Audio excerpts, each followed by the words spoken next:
Hello प्यारे बच्चों, basic mathematics series में हम लोग पढ़ रहे हैं कैलकुलस के अंदर डिफरेंशिएशन फिनिश करने के बाद हम लोग इंटीग्रेशन के फाइनल लेक्चर के ऊपर आज हैं। ठीक है, मीन्स आज होगा हमारा इंटीग्रेशन का लास्ट लेक्चर। ओके, जिसमें हम सीखने वाले हैं बेटे एप्लीकेशन ऑफ इंटीग्रेशन। ठीक है, इंटीग्रेशन के रूल्स वगैरह हमने सीख लिया था, अब हम उसका एप्लीकेशन सीखेंगे। Okay, application of integration, application of integration. ठीक है, पहली चीज़ जो सबसे इम्पोर्टेंट है वो है कि आप इसके थ्रू क्या कर सकते हैं, एरिया अंडर द कर्व निकाल सकते हैं। ठीक है, आपको पता है हमने बात की थी कि अगर आपको स्लोप निकालना है तो आप डिफरेंशिएशन यूज़ करें, अगर आपको एरिया निकालना है ना, किसी भी ग्राफ के दो पहलू होते हैं, कोई भी ग्राफ आपको दो चीज़ें दे सकता है, एक उसकी स्लोप एंड दूसरा उसका एरिया। अगर आपको स्लोप निकालना है you have to use differentiation, अगर आपको उसका एरिया निकालना है you have to use integration. ठीक है, बस इतनी सी ही बात है। तो इंटीग्रेशन का सबसे मेजर जो यूज है, सबसे मेजर एप्लीकेशन है वो है एरिया निकालना, एरिया अंडर द कर्व। ठीक है, so first application is to find area under curve, to find area under curve. आ रही बात समझ में? फॉर एग्जाम्पल के थ्रू समझते हैं हम इसे। लाइक मैं बोलूँ बेटा कि ये जो है आपका y एक्सिस है और ये x एक्सिस है, और आपका जो ग्राफ है वो कुछ इस तरीके से आया है, और इस ग्राफ का इक्वेशन दिया हुआ है y equals to x square. ठीक है, y equals to x square. अगर आपको कहता है कि आप जीरो से लेकर के x बराबर 2 तक, है ना, यहाँ तक इसकी एरिया कैलकुलेट करिए, मतलब इसके नीचे का एरिया, कौन सा एरिया होगा बेटा, दिस वन एरिया। हाँ, ये हमें अगर कैलकुलेट करना है तो हम क्या यूज़ करेंगे, हम नॉर्मल फॉर्मूले नहीं यूज़ कर सकते, है ना, हम नॉर्मल फॉर्मूले नहीं यूज़ कर सकते। क्यों नहीं कर सकते सर, हमारे पास ऐसा कोई शेप है ही नहीं, ना तो ये ट्रायंगल है सर, ना तो ये रेक्टेंगल है ना, कोई डेफिनेट शेप हमें नज़र नहीं आ रहा।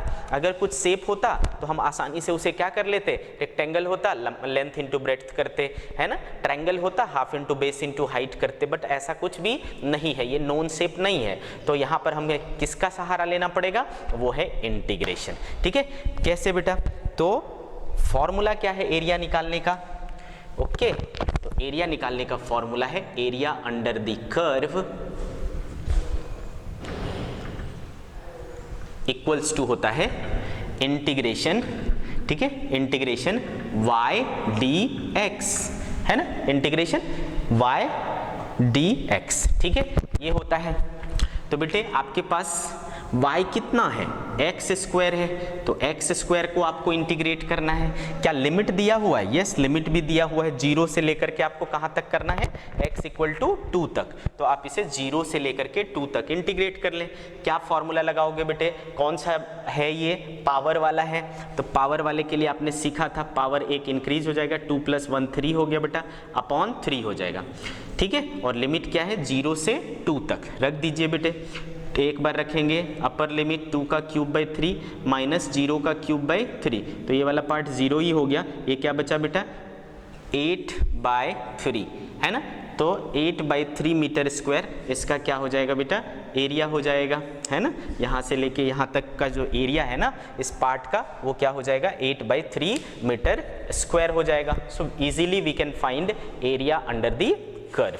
ठीक है, कोई भी ग्राफ दिया हो उसका एरिया अंडर द कर्व निकालना है, हम क्या कर सकते हैं, इसको यूज कर सकते हैं। वेल, आ रही बात समझ में? एक और एग्जांपल ले लेते हैं बेटे।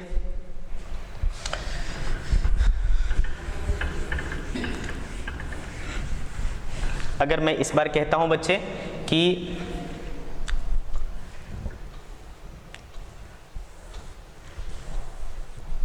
इस बार हमारा ग्राफ कुछ इस तरीके से है, y और x के बीच में, इसका इक्वेशन है y इक्वल्स टू 4x। ठीक है, इसका इक्वेशन क्या है, y इक्वल टू 4x। हमें मान लो इसको इंटीग्रेट करना है x इक्वल टू 1 से लेकर के x इक्वल टू 2 तक, ठीक है। तो कौन सा एरिया आ जाएगा बेटा, दिस वन एरिया है ना, this much you have to take. तो यहाँ तक हमें क्या करना पड़ेगा, इंटीग्रेट करना पड़ेगा। अगेन एरिया कैलकुलेट करने का क्या तरीका है बेटा, इंटीग्रेशन y dx करना है ना। तो बेटे y की जगह आपने क्या लिया है, 4x लिया है, तो 4x dx हो गया। और कहाँ से कहाँ तक करना है, 1 से 2, तो 1 से 2 क्या हो जाएगा बेटे, a बराबर है ना 4 तो कोफिशिएंट है, x का क्या हो जाएगा x स्क्वायर बाई 2। लिमिट कहाँ से कहाँ तक लेना है, 1 से 2, 2 से 2 कैंसिल हुआ बच्चे, 2x स्क्वायर आया है ना, 2x स्क्वायर आया। लिमिट रखना है अपने को 1 से 2, ठीक, 2 को बाहर कर लीजिए, x स्क्वायर लिमिट रखना है 1 से 2। सो जब आप लिमिट रखेंगे तो 2, एक बार अपर लिमिट रखेंगे बेटा 2 का स्क्वायर हो जाएगा, एक बार लोअर लिमिट रखेंगे 1 का स्क्वायर हो जाएगा। तो 2 into 4 minus 1 which is 2 into 3, 6 metre square. तो इस केस में एरिया जो आ रहा है आपका वो आ रहा है 6 मीटर स्क्वायर। आ रही बात समझ में बेटे। तो ये है तरीका एरिया अंडर द कर्व निकालने का। आई होप आपको ये चीज़ अच्छे से समझ में आ गया। आगे बढ़ते हैं, second application.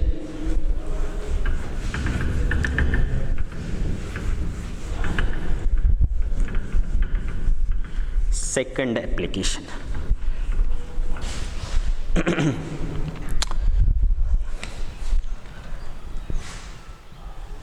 To find displacement, to find displacement. Displacement पता करने के लिए हम इंटीग्रेशन का यूज कर सकते हैं। कैसे, तो याद करो जब हम डिफरेंशिएशन पढ़ रहे थे वहां हमने पढ़ा था कि v बराबर क्या होता है, dx बाई dt होता है, पढ़ा था हमने। v बराबर क्या होता है, dx अपॉन dt। तो यहाँ से क्या हम ऐसा लिख सकते हैं बेटा, dx equals to v dt, है ना बेटे। इसको हम क्या लिख सकते हैं, v dt। तो अगर हमने दोनों तरफ इंटीग्रेशन किया तो कुछ ऐसा हो जाएगा, है ना बेटा। इंटीग्रेशन किया तो बेटा इंटीग्रेशन dx है ना, इंटीग्रेशन dx का मतलब क्या होता है। तो जैसा मैंने आपको बताया है कि इंटीग्रेशन करने का मतलब होता है सम करना, टोटल करना, ठीक है। तो जब मैं इंटीग्रेशन करूँगा dx का, dx क्या है बेटा, स्मॉल डिस्प्लेसमेंट। तो जब स्मॉल डिस्प्लेसमेंट को हम क्या करते चले जाएंगे, ऐड करते चले जाएंगे, तो हमें क्या मिलेगा, टोटल डिस्प्लेसमेंट। तो ये मुझे क्या दे देगा बेटा, टोटल डिस्प्लेसमेंट, है ना। टोटल डिस्प्लेसमेंट कैसे निकालोगे, देखो v dt क्या मतलब हुआ, इसका क्या मतलब हुआ, v को इंटीग्रेट करना है टाइम के साथ। तो अगर आप वेलोसिटी फंक्शन को टाइम के साथ इंटीग्रेट करोगे तो आपको क्या मिल जाएगा बेटा, डिस्प्लेसमेंट मिल जाएगा, ठीक है। आ रही बात समझ में। तो integration of velocity function with respect to time gives displacement, आ रहा है। Integration of velocity function with respect to time gives displacement. अब एग्जांपल के थ्रू समझ लेते हैं बेटा। लेट्स से कि v इक्वल्स टू क्या है, या फिर मैं लैंग्वेज में लिखता हूँ, velocity of a particle is given by t plus 4, v equal to t plus 4. Find distance traveled during time interval 0 to 3 second, ठीक है। 0 से 3 सेकेंड के बीच में कितना डिस्टेंस वो ट्रैवल करेगा, इस चीज़ को हमें फाइंड आउट करना है। तो सिंस आपने देखा कि x इक्वल्स टू क्या होता है, dx इक्वल्स टू क्या होता है, v dt होता है ना बेटे। dx इक्वल टू क्या होता है, v dt होता है। इंटीग्रेट मारेंगे, ठीक है। ओके बेटा। तो मान लो हमने जहाँ से चलना शुरू किया बेटा, वहाँ पर डिस्प्लेसमेंट के वो ओरिजिन था, तो 0 से चलना शुरू किया और हमने कितना चला, x चला, तो फाइनली हम कहाँ पहुँच जाएंगे, x पे पहुँच जाएंगे। इंटीग्रेशन v dt, टाइम जो भी स्टार्ट है, टाइम जो भी फाइनल है। तो बेटे यहाँ पर कुछ नहीं तो क्या है, 1 है, कुछ नहीं तो क्या है, 1 है। तो यहाँ पर कौन सा रूल लग जाएगा बेटा, कांस्टेंट रूल। cx हो जाता था तो यहाँ क्या हो जाएगा, 1x, यानी x हो जाएगा बेटा 0 से लेके x तक। अच्छा, v हमने क्या लिए रखा है यहाँ पर, t+4 है ना, तो उसके बदले हमने रख लिया। t1 क्या है मेरा 0 और t2 क्या है मेरा 3, तो 0 से लेके 3 सेकंड तक इसे हमें क्या करना है, इंटीग्रेट करना है। तो देखो बेटा x - 0 आपको क्या मिल जाएगा, x मिल जाएगा, है ना। अब देखो t का इंटीग्रेशन क्या हो जाएगा, इसको तोड़ोगे ना तो ये t dt बन जाएगा और इधर क्या बन जाएगा, 4 dt बन जाएगा। कहाँ से कहाँ, 0 से 3, 0 से 3। तो बेटे इसका जो इंटीग्रेशन है, कौन सा रूल लगाओगे, पावर रूल लगाओगे। कुछ नहीं तो क्या है, 1 है, तो 1 का क्या हो जाएगा बेटा, 1 इंक्रीज करोगे 2 हो जाएगा अपॉन 2, ठीक है। प्लस 4 का क्या हो जाएगा बेटा, कहाँ से कहाँ तक, 0 से 3। 4 का क्या हो जाएगा बेटा, कांस्टेंट रूल लग जाएगा cx, तो यहाँ पर क्या हो जाएगा 4t, यानी t के साथ है तो 4t हो जाएगा 0 से 3, है ना बेटे। तो इट्स वेरी सिंपल। अब आ गया क्या, एक बार अपर लिमिट रखेंगे 3, तो 3 3 जा क्या हो जाएगा 9/2, 0 रखेंगे तो 0 ही हो जाएगा, प्लस यहाँ पर 4 × 3 - 0, तो 4 × 3 हो जाएगा बेटे, तो 9/2 + 12, तो 9 और 12 दूना 24/2, 24 9 33/2, ठीक है, 16.5 मीटर, ठीक है। तो जो डिस्प्लेसमेंट हुआ इस दौरान वो कितना है बच्चे, 16.5 मीटर, है ना। तो देखिए इंटीग्रेशन के मदद से हमने इसे निकाला। आ रहा है बात समझ में आपको। तो बेटे मैं एक एग्जांपल आपको घर से करने को देता हूँ, होमवर्क, हम इसे डाउट सेशन में डिस्कस करेंगे, ठीक है।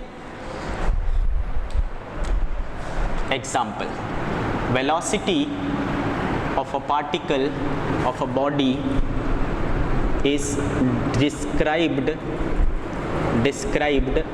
by v equals to 2t + 6, 2t + 6. Then find distance traveled by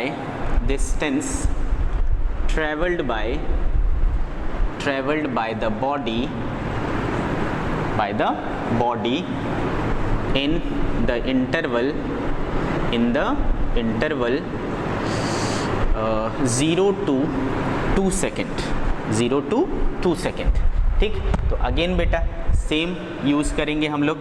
displacement क्या होता है, इंटीग्रेशन v dt होता है, ठीक है बेटे।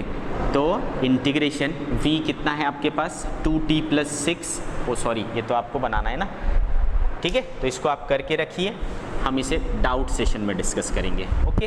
तो ये एक चीज़ हो गया बेटा, ये एक एप्लीकेशन, मतलब अभी तक हमने 2 एप्लीकेशन सीखे, ठीक है। चलिए तीसरे एप्लीकेशन की ओर आगे बढ़ते हैं।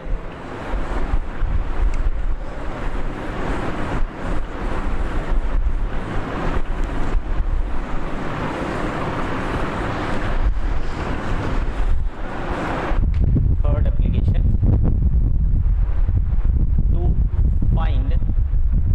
ठीक है, to find change in velocity, to find change in velocity. अब याद करो बेटे, सिंस a बराबर क्या होता था बेटा, dv/dt होता था कि नहीं, a बराबर क्या होता था, dv/dt। तो यहाँ से dv बराबर क्या लिख सकते हो, adt, है ना, ऐसा लिख सकते। तो अगर बेटे हमने इधर इंटीग्रेशन लगाया, इधर इंटीग्रेशन लगाया, तो integration of dv equals to integration of adt। अगर मान लो बेटा इसका इनिशियल स्पीड क्या था u और फाइनल स्पीड क्या है v, ठीक है, ओके। और यहाँ पर t1 और ये t2। तो बेटे यहाँ नहीं कुछ तो क्या है बच्चे, 1 है ना। तो 1 है तो क्या हो जाएगा, कांस्टेंट हुआ, कांस्टेंट रूल लगेगा, 1 × v हो जाएगा, तो यानी v हो जाएगा। कहाँ से कहाँ तक, u से v तक। ये हो गया बेटा integration a d t, initial final, ठीक है। तो यहाँ देखो क्या मिलेगा, v minus u equals to integration a d t, t1 से t2। तो ये क्या चीज़ है बेटा, चेंज इन वेलोसिटी है। तो आपको चेंज इन वेलोसिटी मिल जाता है, यानी v माइनस यू मिल जाता है by doing integration of a with respect to t। Time आप ले लेंगे बेटा, ठीक है। तो ये होता है third application, to find change in velocity. Well,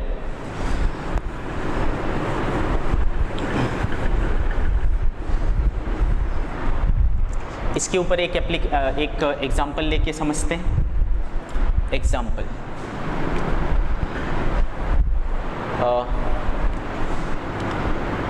acceleration of a particle is given by a equals to 2t plus 3, a equals to 2t plus 3, then if its initial speed is 0, then find its speed after 2 second.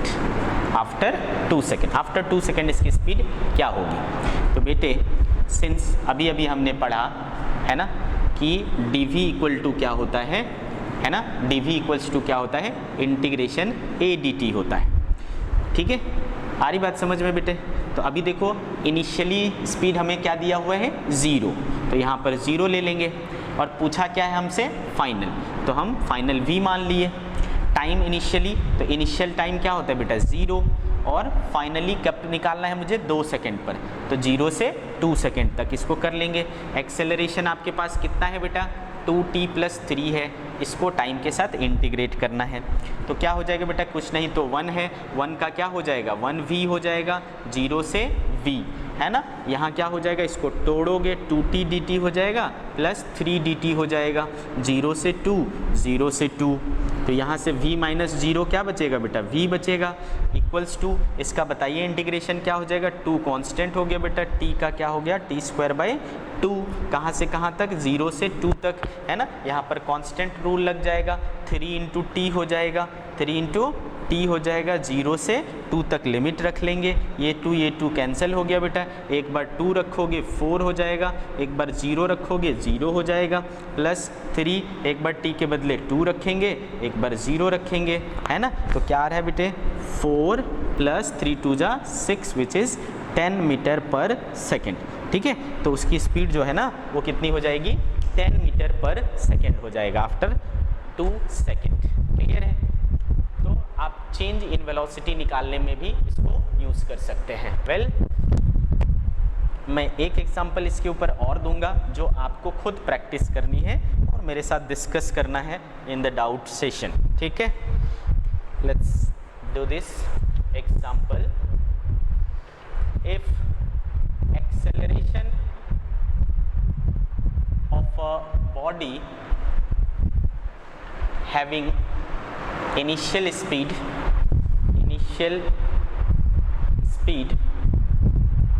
5 meter per second, if acceleration of a body having initial speed 5 meter per second is given by a equals to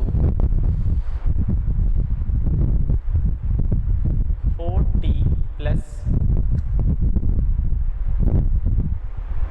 2, 4t plus 2, if acceleration of a body having initial speed 5 meter per second is given by a equals to 4t plus 5, then find final speed after 1 second, ठीक है।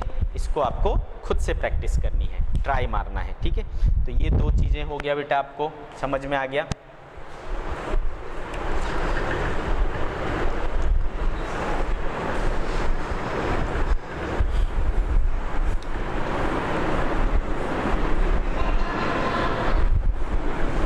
Next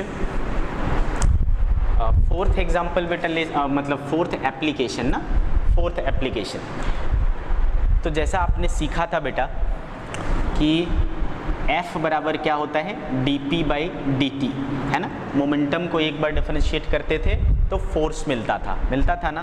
तो बेटे dp equals to क्या हो जाएगा, F dt हो जाएगा, है ना। इसे इंटीग्रेट करेंगे तो ये मुझे क्या दे देगा बेटा, चेंज इन मोमेंटम दे देगा, है ना। Integration of F with respect to time, यानी अगर आप फोर्स को टाइम के साथ इंटीग्रेट करते हैं तो आपको क्या मिल जाता है, चेंज इन मोमेंटम हो जाता है, मिल जाता है। तो क्या कह सकते हैं हम, to find change in momentum, to find change in momentum, ऐसा, ठीक है। तो बेटे यहाँ से भी हमें समझ में आ रहा है कि डेल पी जो है वो क्या होगा, F इंटू डी टी होगा। तो अगर मेरे पास f जो है टाइम का फंक्शन है, हम उसे इंटीग्रेट करेंगे और हमारा आंसर आ जाएगा। एग्जाम्पल के थ्रू समझेंगे।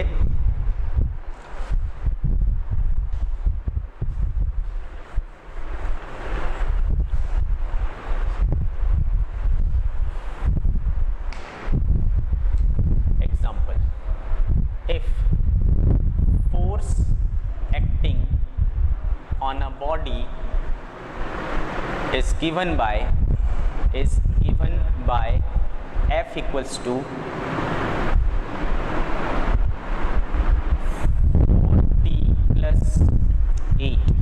40 plus 8, then find change in momentum during t equals to 0 to t equals to 3 second, ठीक है। चलिए करते हैं बेटा। तो बच्चे ये क्या हो जाएगा आपका, अभी देखा आपने, change in momentum equals to integration F D T, है ना, इंटीग्रेशन एफ डी टी। तो बेटे इंटीग्रेशन एफ की वैल्यू क्या है, 4t प्लस 8 है ना। इंटीग्रेशन 4t प्लस 8 है, इसको टाइम के साथ करना है। ओके, कहाँ से कहाँ तक करना है बेटा, 0 to 3 सेकेंड। देखिए 0 से 3 सेकेंड तक, तो 0 to 3 सेकेंड तक हम इसे इंटीग्रेट कर देंगे बेटा। तो इसको देखिए, integration 4t dt plus integration 8 dt हो जाएगा, 0 to 3 ऐसा करेंगे अपन। अब देखिए बेटा, यहाँ पर 4 बाहर आ जाएगा, इंटीग्रेशन t dt हो जाएगा 0 to 3 plus 8 dt, integration 0 to 3। तो 4 इसका क्या हो जाएगा बेटा, t square by 2 0 to 3 plus 8t 0 to 3। Limit रखिए, ये 2 से 2 कैंसिल हो जाएगा, 2t square 0 to 3 plus 8t 0 to 3। तो 2 एक बार अपर लिमिट रखेंगे बेटा, 3 का स्क्वायर हो जाएगा माइनस 0 का स्क्वायर प्लस 8 3 माइनस 0। तो 2 3 का स्क्वायर 9 प्लस 8 इंटू 3, 9 दूना 18 प्लस 8 तिया 24, 24 8 32 10 42 विच इज़ 42, ठीक है। तो चेंज इन मोमेंटम जो हो रहा है वो कितना हो रहा है, 42 यूनिट्स हो रहे हैं, ठीक है। चेंज इन मोमेंटम जो है वो 42 यूनिट्स हो रहे हैं। ओके बच्चे, तो इस पर भी मैं एक एग्जांपल आपको देता हूँ जो आपको घर से करना है। ओके, प्रैक्टिस करनी है इस चीज़ को। See this example, force acting on a body, force acting on a body is given by F equals to t plus 5. Find change in momentum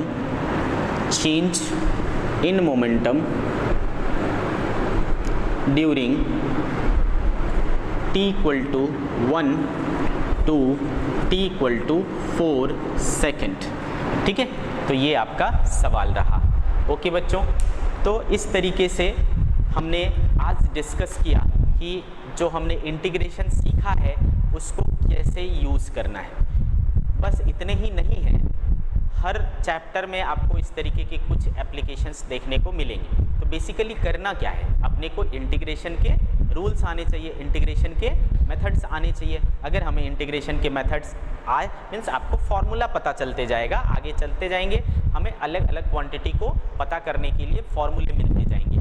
कहीं डिफरेंशिएशन लगेगा, कहीं इंटीग्रेशन लगेगा, तो जब इंटीग्रेशन की ज़रूरत पड़ेगी तो वहाँ आप इंटीग्रेशन के मेथड्स को यूज़ करेंगे, तो आपकी प्रैक्टिस अच्छी होनी चाहिए। उसी तरीके से जब आपको डिफरेंशिएशन की ज़रूरत पड़ेगी तो आपको डिफरेंशिएशन करना होगा, है ना, और उसकी प्रैक्टिस भी अच्छी होनी चाहिए। तो ज़्यादातर क्वांटिटीज़ जो हैं बेटा हम लोग यहाँ पर मतलब फिजिक्स में, है ना, इस तरीके से कैलकुलेट करते हैं, जगह जगह पर हमें इनकी यूज़ पड़ती है। तो ये डिफरेंशिएशन और ये इंटीग्रेशन आपके लिए नया भी है, इंटरेस्टिंग भी है और काफ़ी यूज़फुल भी है। ठीक, तो अगर आपको समझ आ गया है तो आपके लिए तालियां बनती है, ठीक है।